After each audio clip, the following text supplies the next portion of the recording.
ibu hamil nggak boleh seperti ini, nggak boleh begitu. Mitos atau fakta ya? Yuk kita tanya langsung ke pakarnya. Halo Sobat Adiatma, jumpa lagi di Acak Jatat Adiatma, ngopening lakoni kesehatan Jawa Tengah. Pagi ini bersama saya Bidan Wida, kita akan berbincang-bincang seputar mitos atau fakta kehamilan. Untuk itu, yuk kita sapa narasumber kita, Dr. Diana Handaria, SPOK. Selamat pagi Dr. Diana Handaria. Pagi Mbak Wida yang cantik, yang istimewa seperti mata batelonnya wolu. Ini Dr. Diana ini sungguh-sungguh super. Di Rumah Sakit Adiatma itu beliau itu dokter SPOG perempuan pertama, ya dok ya? Iya betul, beliau itu bukan orang lulu. Oh, aku nggak mau ya, super enggak, super blue enggak. Jadi dokter Diana ini memang satu-satunya dokter pertama opjin di Rumah Sakit Adiatma. Beliau sangat pakar nih di bidang apalagi masalah perempuan, masalah kehamilan, karena beliau memang pakarnya di bidang kebidanan dan kandungan. Baik Bu Dokter Diana, Mbak, pagi ini materi kita adalah mitos dan fakta. Oh iya, Ya. Iya tersenang ya Mbak ya. Itu dia ya, iya. Kita apalagi nek wis mbah-mbahnya ikut ngomong, wis anu ruti wedi. Jadi mau kita bahas betul Mbak Wida. Oke, boy. Banyak loh di masyarakat kita itu orang-orang itu kalau hamil tidak boleh begini, tidak boleh begitu. Sehingga kita sebagai tenaga kesehatan dok, kadang itu pusing. Bahkan pasca melahirkan pun masih terbawa mitos itu dok. Ya. Nah untuk itu sahabat Adiatma, terutama ibu-ibu atau mbak-mbak atau perempuan yang ada di Indonesia, hari ini kita akan bicara tentang mitos dan fakta tentang kehamilan. Apa sih yang tidak boleh dilakukan dan boleh dilakukan seorang ibu yang sedang mengandung? Baik Dokter Diana, kita kan sering ya kalau misalkan periksa, terutama di pedesaan ini dong. Jadi katanya itu kalau perutnya bunder itu anaknya cewek dok. Terus kalau perutnya lonjong itu cowok. Betul enggak dok itu? Aneh ya Mbak ya. Kok pinter demong iso pinter kabeh. Iso meco banget tong delok bentuknya aja wis dan ngerti ya.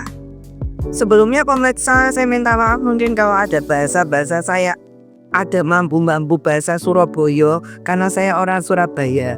Tidak lepas tidak bisa menghilangkan logat Surabayanya walaupun sudah di sini sejak 94. Mohon maaf sebelumnya ya.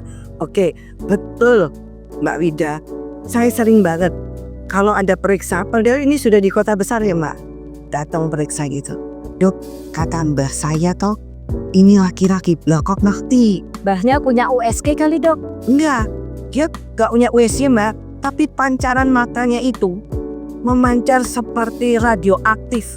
Bisa masuk selihar gitu ya, sasa melambus gitu ya. Betul, tapi sebetulnya itu nggak pas ya. Tapi nggak apa-apa. Kebanyakan sih ada yang benar juga. Ya jenenge wong gambling ya Mbak. Ono sing bener, ono sing salah. Nggak ada seperti itu tuh nggak ada. Kita nggak bisa menentukan dari. Lah nek saiki wong gendut banget Mbak. Lah iso ngerti. Iku rojo apa enggak? Lagi kok Mbak kelamine. Lo yo ora iso kalau kegendutan. Ya nggak bisa gitu kan Mbak. Semua kita serahkan ke Allah, laki perempuan sama. Yang penting Anda harus bersyukur karena sudah bisa hamil. Banyak loh ya nggak bisa hamil, banyak bahkan yang ingin punya anak. Nah ini sudah punya anak, apapun harus diterima. Laki ibu wedok bulanang harus diterima. Baik pemirsa, Sobat Adiatma, jadi sudah tahu ya. Jadi bentuk perut mau bulat mau pelondong itu sebetulnya nggak ada pengaruhnya untuk jenis kelamin ya. Kemudian ini ada lagi Bu Dokter, kalau sudah hamil itu kadang ya, apalagi yang untuk Sobat Adiatma yang baru pertama kali hamil, kadang takut loh dok, berhubungan intim memang boleh nggak sih dok? Gini, pada prinsipnya diceritani disik ya mbak. Pada prinsipnya tuh gini sebenarnya.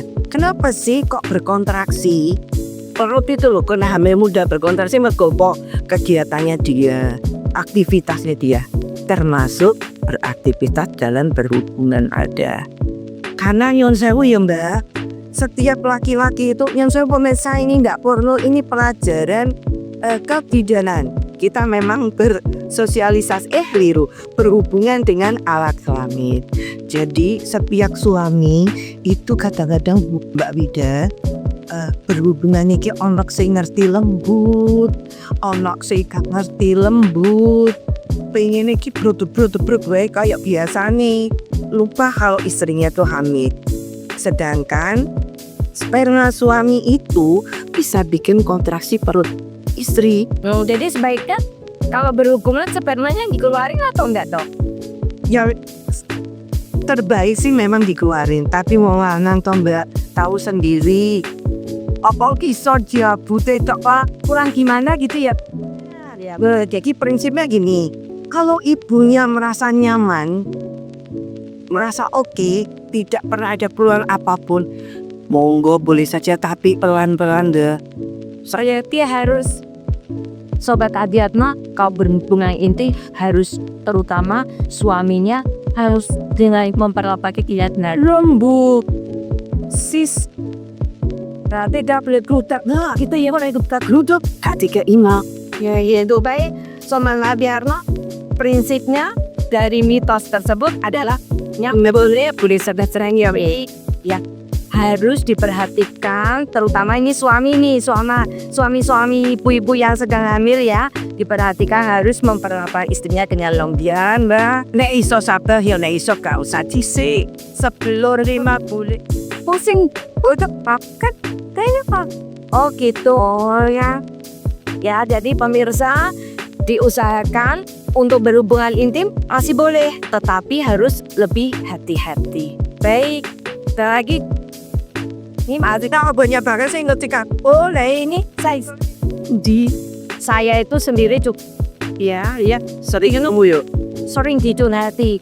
Itu hampir setiap ibu-ibu yang periksa itu tanya, Bu Bidan, boleh nggak sih minum es selama hamil? Itu saya sampai bosen jawabnya dok. Itu monggo dokter Diana mungkin bisa beliau nggak bisa kipin. Ambil es tok ya tak oleh rek. Nusaik waktu tim obik. Yo kak oleh nek es batu ya Mbak. Tapi nek dicampuri banyu, dikei sirup, ndak gampang banyak. So umumnya aja. Masa arepe setengah botol sirup iku muni segelas ndak mungkin. Ya bayinya besar dok, nanti karena sulit loh dok. Justru misalnya wis emana-emana wis kaman, es gak apa tapi dia turunannya gede-gede. Yo tetep gede Mbak Wida. Orang sih nggak berpengaruh ya. Sama sekali Mbak. Pemu es apa gitu? Es kok kental kayak gua. Oh boleh. Iya Sobat Adiatma, dengerin tuh. Jadi minum es itu boleh, tapi jangan es batunya. Esnya boleh, batunya jangan ya. Tetapi yang membuat bayi ukurannya besar itu bisa faktor keturunan, jadi bisa coba nih kalian aja. Jadi nah itu saudaraku, sahabat Adiatma, jadi minum air es boleh, tapi ya takaran ya sesuai deh, tidak boleh berlebih. Baik, lanjut ini dok, masih banyak sebetulnya mau saya sampaikan semua, tapi kayaknya waktunya nggak mungkin ya. Jadi ini yang istilahnya yang hampir sering, dan ini terjadi pada saya dok.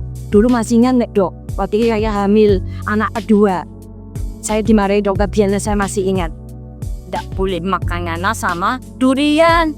So, iya, saya makan durian, anak saya nggak bergerak kok. Karena gimana sih?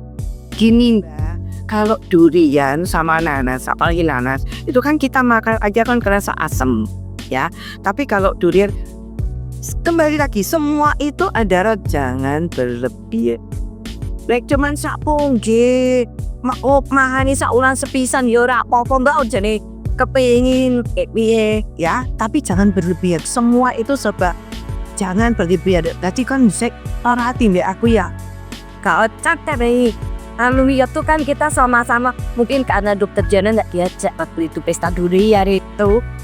Kan makanya aku ngomong kan kau lah. Nggak, prinsipnya itu jangan berlebihan, karena kita pun orang yang tidak hamil Mbak Bida. Kalau makan nanas, makan durian, Tolong banyak coba apa yang dirasakan kan? Iya, pernah turutnya left. Betul, dan namanya kepiting. Boleh tapi sedikit lupunya. Jadi sahabat Adiatma, kita masih boleh dalam ukuran yang wajar. Itu boleh, jadi tidak menyebabkan kesuburan ya dok. Ya tidak dari perut kita makannya sewajarnya saja, Bemis. Baik, lanjut dok. Ini juga sering ini. Biasanya kalau ibu-ibu itu kan pengennya jaga postur tubuh biar tetap langsing. Terus sebelum waktu dia masih muda, masih belum punya anak, itu kan dia aktivitasnya. Sekarang dia sudah jadi mommy nih dok. Terus dia kan nggak bisa olahraga karena hamil. Benar nggak dok? Salah, boleh. Olahraga masih boleh dilaksanakan, tapi beberapa olahraga yang diperbolehkan. Kalau misalnya olahraganya yang aerobik, yang itu ya jangan. Jadi contohnya, kalau jalan-jalan boleh. Di bawah 5 bulan, kita tuh mesti hati-hati. Artinya begini, karena kita belum tahu kira-kira ada gangguan nggak ya, mengganggu nggak ya kalau saya olahraga ternyata kontraksi seperti itu. Itu kita satu dengan yang lain itu beda, Mbak Mida. Tidak sama ya, karena stresornya kita juga tidak sama. Kegiatan olahraga yang kita anut itu juga tidak sama. Jadi pada prinsipnya kalau di bawah 5 bulan itu jalan-jalan aja nggak apa-apa. Kalau nggak tua dong, boleh lah. Ini tapi boleh berenang, tapi kalau berenang harus pakai kacamata ya para pemirsa. Kenapa? Jangan merem. Kalau merem kalian nggak tahu itu ada. Panjenengan semua nggak tahu kalau di sekitar kita ada orang-orang yang juga ikut berenang. Nanti bisa kesadut ya. Jadi harus pakai kacamata. Jadi kita tahu arena. Boleh, berenang pun boleh. Apalagi sekarang tuh rumah-rumah orang itu sekarang kan semua punya kolam renang semua mbak. Kecuali almarhum ikan dah. Boleh. Untuk kekuatan. Kalau terasa kontraksi, hentikan. Tidak boleh dipaksa. Semuanya Ya, itu Sobat Adiatma. Jadi untuk ibu yang hamil itu tetap boleh melakukan olahraga, ya. Apalagi Mbak Bida, saya tambahin. Setelah 7 bulan lah mulai itu harus rajin untuk jalan. Jadi ototnya itu usahakan untuk terlatih. Kan ada itu dong, supaya saya ada khusus untuk ibu pastinya exercise ya apapun. Tapi kalau dia hanya main meal ya kan ikuti aja gitu. Nah kita dari awal udah terlatih. Jadi ototnya udah terlatih Bu Wida. Nanti insya Allah untuk melakukan persalinan normal itu jauh lebih mudah berhasil ya. Sehingga ibu pada saat mengejan juga dia kan kemudian pada saat kontraksi apa yang harus dia lakukan itu dia tuh di simpiran sudah tahu seperti baik sorry mudah. Sahabat Adiatma, dengan aktivitas seperti olahraga selama hamil itu tadi Dokter Diana sudah bilang bahwa itu justru membantu Sobat Adiatma pada saat menghadapi proses persalinan adaptif yang manja ya mbak. Kayak ada aku ini lagi hamil, nggak kuat apa jangan tetap beraktivitas seperti biasa ya. Oke, baik kita lanjut dokter. Ini ada lagi nih. Ini juga ini kesukaan saya dok. Apa karyanya ibu hamil nggak boleh pelihara kucing. Padahal saya paling suka kucing dong. Gimana itu? Lihat ini. Jadi prinsipnya gini. Kita nggak bisa melarang orang untuk memelihara binatang karena itu baik juga kan, kucing dan sebagainya. Jadi orang kalau pengen hamil dan dia punya kucing,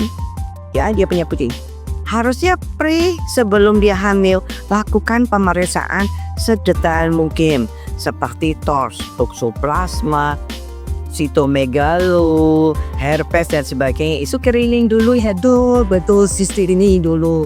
Karena bukan berarti nanti kalau kita sudah hamil terus kita bergaul dengan kucing yang tadinya hamilnya tidak cacat, dengan bergaul dengan kucing itu jadi cacat. Enggak, karena kita kalau udah dikatakan ini positif, oh ibunya lagi hamil, itu sudah tahu ini mau cacat atau tidak, sudah tahu. Jadi jangan terlalu ketakutan seperti itu. Tapi memang yang asal panjenengan memelihara binatang, yaitu misalnya kucing ya, dengan betul-betul suatu kebersihan dan tidak kebersihan, tidak ngisi-ngisi diri Istilah dia hanya di dalam, otomatis lebih bersih, sering dimai. Jadi yang tuh, dan ini ada lagi dok, ini yang mungkin sobat Ajiat Maikit juga sering bertanya kepada kita. Katanya kucing itu nanti bisa mikir anak kita itu jadi asma dok. Kita alimiah ya bersih bilang, iya dok, itu betul atau enggak tuh dok? Nah, dan lagi gini mbak, asma itu adalah penyakit keturunan, yaitu alergi kan. Kebanyakan penyakit keturunan. Kau lewu kucing, openi kucing, kulinya aget, tetap wae deh kena asma kalau memang dia ternyata herediter keturunan seperti itu. Jadi nggak usah terlalu ketakutan. Memang kalau kita kira bulu memang wajib mati bisa saat itu, tapi bukan berarti dikit Ya bayang nggak sih. Kayak kasihan tuh, jadi kucingnya tuh dijadikan kambing, maka siap kucing apa? kami hitam. Iya nambah, jangan nambah. Hitamnya nggak ada. Iya ya. Iya dok, betul. Kasihan itu kucing. Ya, saudara, sahabat, pemirsa, sahabat Adiatma, ternyata boleh kita memelihara kucing meskipun hamil ya, kita boleh tetap berinteraksi asal betul-betul kita jaga kesehatan kucingnya ya, bersihannya. Kemudian sebisa mungkin juga itu ya Bok, kontak dengan kotorannya ya. Nah toto itu kan to ya. Makanya kita kalau berniat untuk memelihara binatang harus konsekuensi, bikinkan kandang, ajari dia untuk binatang itu kita latih. Kita latih mereka ngerti banget dan tahu justru dia akan menjaga kita. Udah jangan Setuju itu dok saya. Ya tuh baik. Kita lanjut ya. Sangat menarik sekali Dokter Diana. Kita bicara tentang mitos itu mungkin 1 hari aja nggak habis dok. Ya, tapi karena nanti Dokter Diana juga harus ke rawat jalan, ke pasien, harus operasi, saya tunggu bojo. Kita lanjut sebentar lagi dok, ini sebentar lagi nanti selesai ya. Nah ini juga nih dok, ini saya sendiri juga alami nih dok. Jadi kalau tanya ibu hamil minum air kelapa ke dok, bayinya itu nanti bisa putih, bisa bersih katanya gitu dok. Nah kalau misalkan saya badannya hitam bisa putih nggak dok? Mbak, yang dinamakan itu sebetulnya minum air kelapa itu bukan putih mbak, jangan salah. Kelapa ada yang putih ya dok? Iya, hamil nih putih mangga, tapi enak. Bukan putih loh mbak, ingat. Tapi bersihnya itu jadi kan santan itu seperti kayak apa ya, meniturkan ya. Jadi lemak-lemak yang ada di tubuh si bayi itu koyok dibersih larut.